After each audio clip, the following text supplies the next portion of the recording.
Ladies, kama umeshawahi tamani kuongeza mwili, yani ukuwe na mwili mnene kiasi, yani mwili ile nzuri tu, kwa sababu unapata wewe umejaribu ku-add weight inakataa kabisa.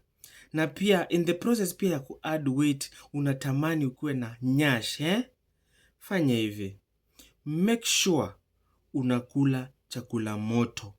Na hii wakati unakula chakula moto, make sure ni ile chakula moto yenye unakula ukifanya hiyo chakula ukikula hivyo na ukuwe umesimama. So ukikula hiyo chakula na meza haraka, kwa sababu yafaa usikie kichoma.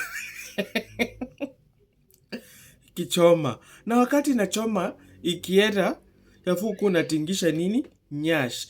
Unaona wakati kuku inafanyanga hivi mabawa ikitingisha hivi, so wewe yafaa ukuwe unafanya nini? Unatingisha nyash. Ndio hiyo chakula inachoma, alafu inaanza kuchoma nyash, inaanza kufanya nini? Kufura.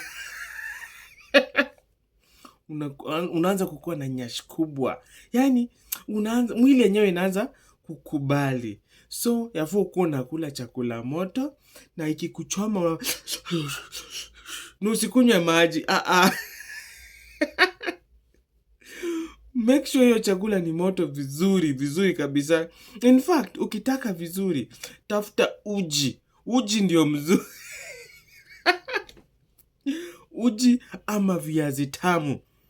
Ukipata hiyo, unakula haraka, unameza, unasikia ikichoma, hata kama utalia, wewe jua tu unaongeza mwili na nyash itatokelezea.